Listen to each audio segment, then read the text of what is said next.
Please be advised that the views and opinions of the host and guests do not reflect those of the station, the management, and its network.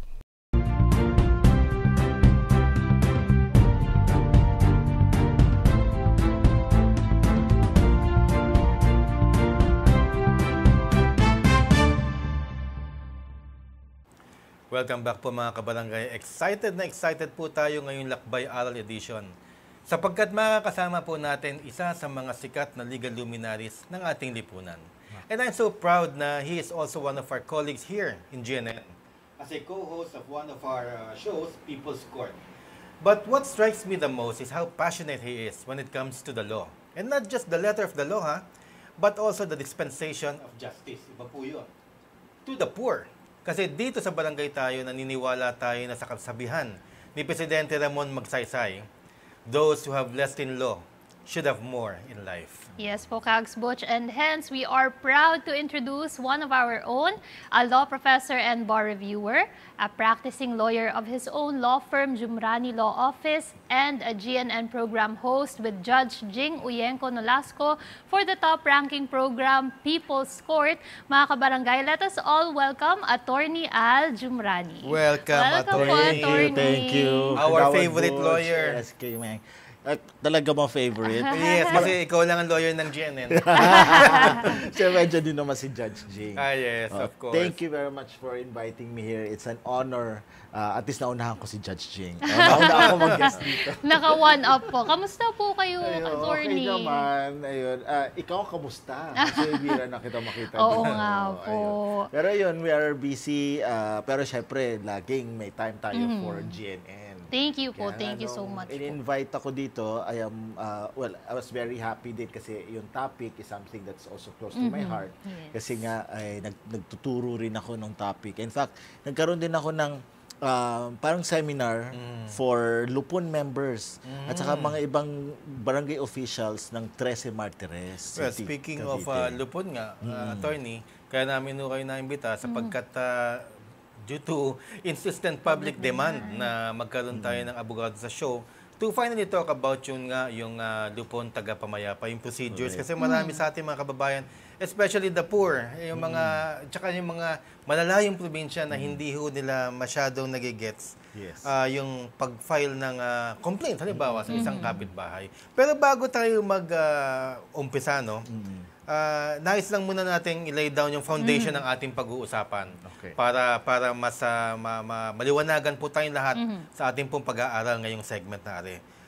Attorney, ano ang Lupon Tagapamayapa at ang Barangay Conciliation? Ano ba ang aim na rin? Okay.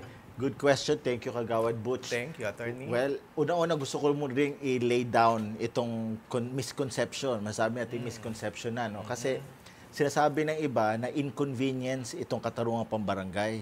Maraming gustong mag-file ng kaso, gustong magreklamo, tapos pag sinabihan na kailangan mong dumaan sa barangay, sasabihin, bakit pa dadaan sa barangay? Hindi naman kami magkakaayos na.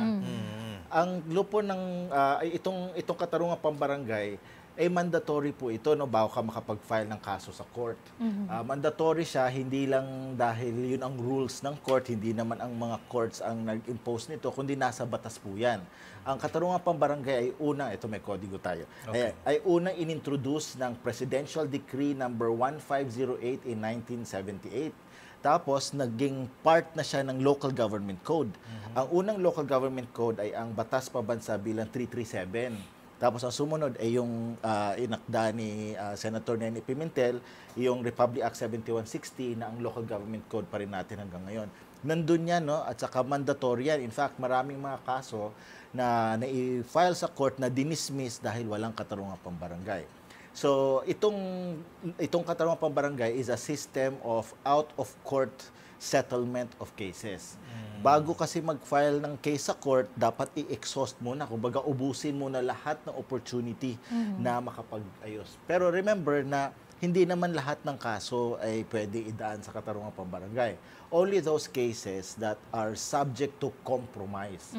Kaya sa batas ng Civil Code, yung sa Civil Law, ito yung Civil Code of the Philippines, may mga kaso naman na hindi talaga pwede i-compromise. Andyan yung away ng mag-asawa pagdating sa kasal, no? Yung validity of marriage, andyan din yung mana, andyan din yung support ng children, although yan, medyo subject to certain exceptions. Pero as a rule, pagka family cases, like legitimate support, grounds for annulment, legal separation, ganyan, hindi pwede i-compromise. Pero meron din naman, maliban sa civil code, meron ding mga ibang batas na nagsasabi na hindi mo pwedeng idaan sa katarungang pambaranggayan kasi legal question.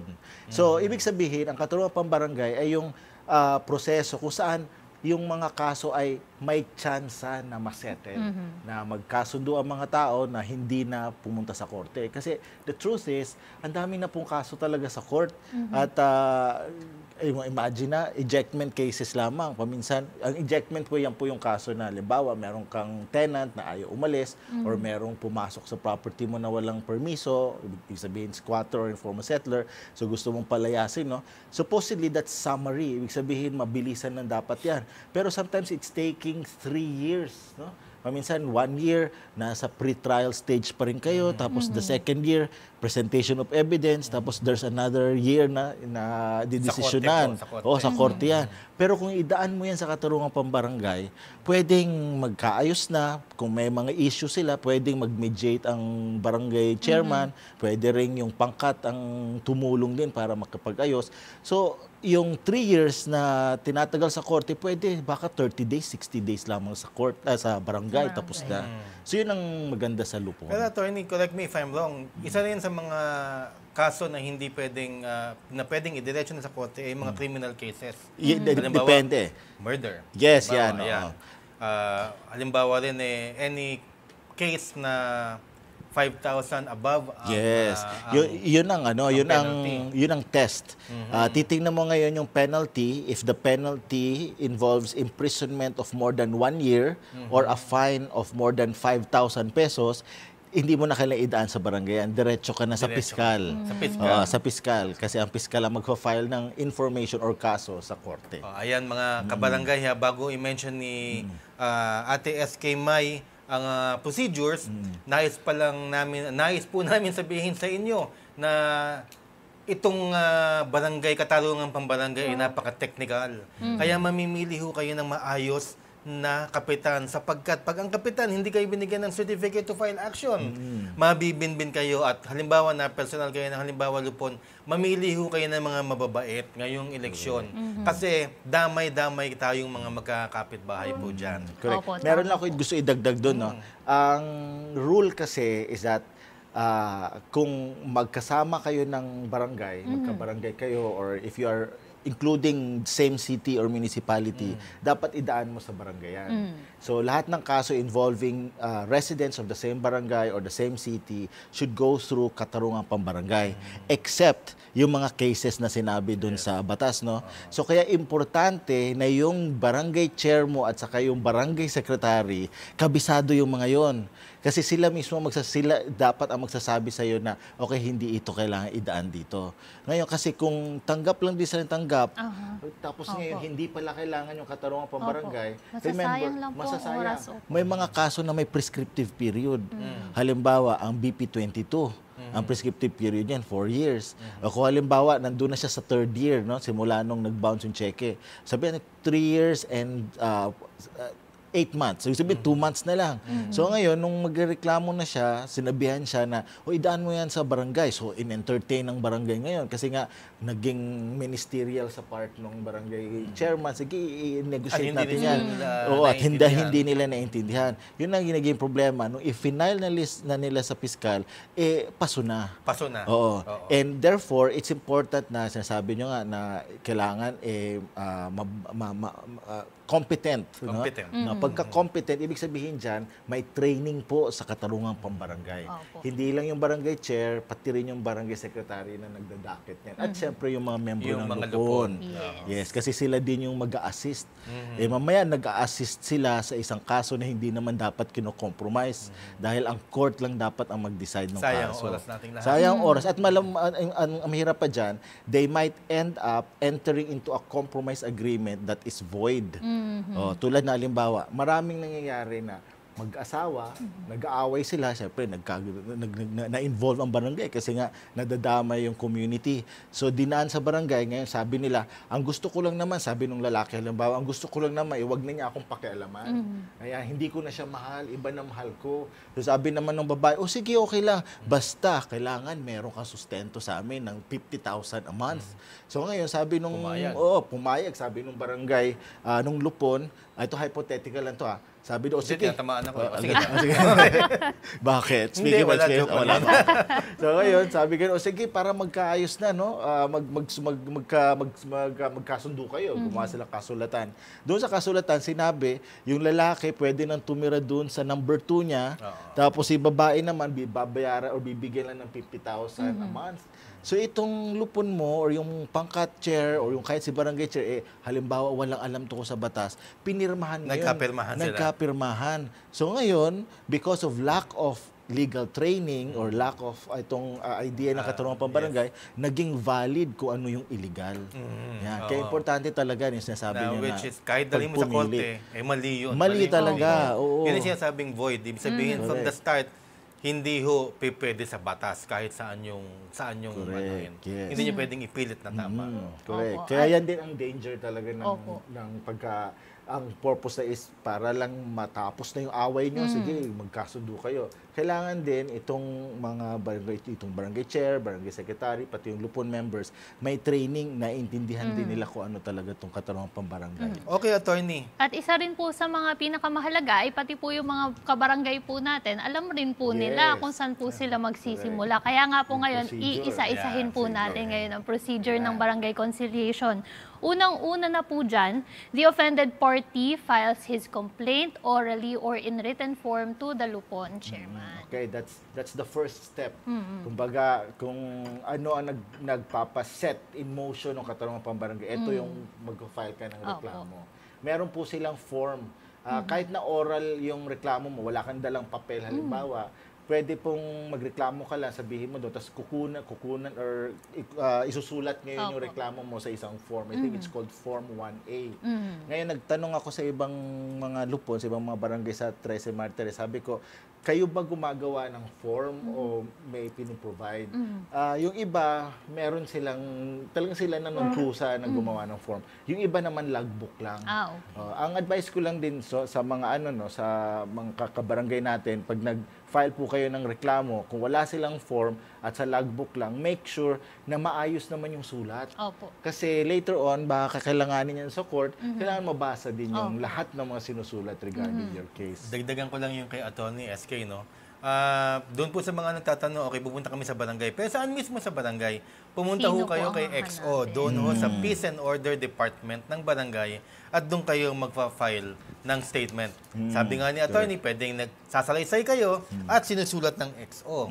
Or kayo na mismo magsusulat. 1 page na naman yun o 2 page, depende kung ano pong nangyari. Correct. Okay po, maraming salamat po. At ayun na nga po, kapag nakapag-file na po ng reklamo verbally or yun nga po may written po na complaint, ang susunod naman po ay ang barangay captain po natin or Lupon chairman then summons the respondent within the next working day.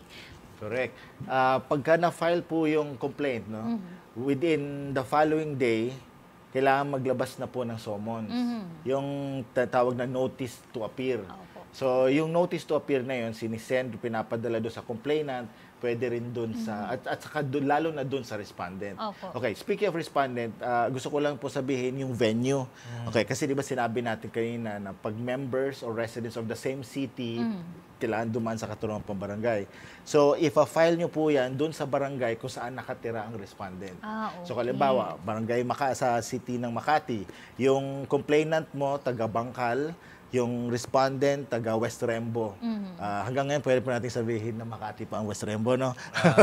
Okay, pero tagig na siya, sabi ng Supreme Court. Anyway, sige. Ayan, so doon mo i-file ngayon sa West Rembo. Kasi nandun yung respondent. Okay, ngayon, ang madalas na naging problema dyan is paminsan yung complainant hindi available sa araw ng hearing. Kaya ito advice ko, bago po kayo umalis, pagka nag-file na kayo ng complaint, no, tanungin nyo na agad sa kalendaryo, kailan kaya ang first hearing. Although hindi po mandatory na bigyan kayo ng notice of hearing on that day na pag nag-file kayo, kasi nga sabi sa rules, the following day pa yun eh. Pero at least may idea ka na kung kailan ang hearing para at least makakapunta ka. Opo. Kasi useless na merong na pwede at makakapunta ang respondent pero wala ka naman. Opo. So alamin nyo na agad kung kailan yung magiging So, first Atty., hearing. follow-up question lang. Paano kung ayaw umattend nung Ayun nga po. Ayan. nasakot ng kinocomplain ko, Respondent. halimbawa, Opo. respondent. Kunyari, dinedma, no? Dinedma. Sabi niya, hindi ko nga hinaharap yan, gino-ghost ko yan. Tapos ngayon, pipilitin nyo pa akong harapin yan. Opo. Ganon, no? So, dinedma lang.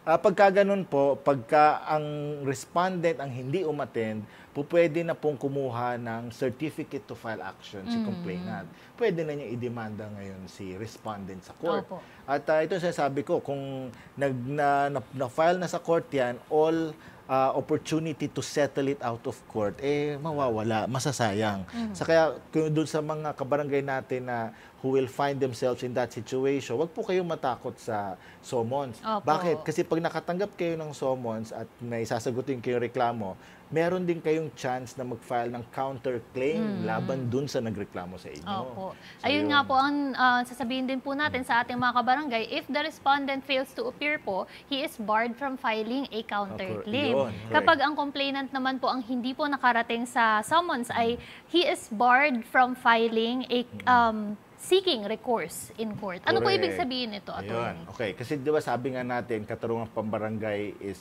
mandatory before filing in court. Pag hindi ka umattend, ikaw yung complainant, hindi ka umattend, ang mangyayari, i-dismiss yung kaso mo. So, hindi ka pwedeng mag-file ng case ngayon in court. Opo. Ngayon, hindi mo rin pwedeng sabihin na nagreklamo naman ako pero wala nang nangyari. Hindi, kasi hindi ka rin may issuehan ng certificate of file action. Although, pwede ka naman mag-refile. Ayun. Pero, this will go through the same process. Ayun. Ibig sabihin na you will be barred from filing a case in court on that case. Kumbaga, closed na siya, you will have to refile. Okay po. Ayun. Ayan po, maraming salamat po, Attorney. Pero bibitinin po muna natin dito ang ating procedures po for barangay conciliation. Mga kabarangay, wag po kayo aalis dahil sa ating next na segment ay itutuloy po natin ang discussion na ito nang malinawan po tayo kung ano po ang step-by-step ng barangay conciliation o katarungang pambarangay. Dito lang po yan sa pagbabalik ng Sa barangay, tayo.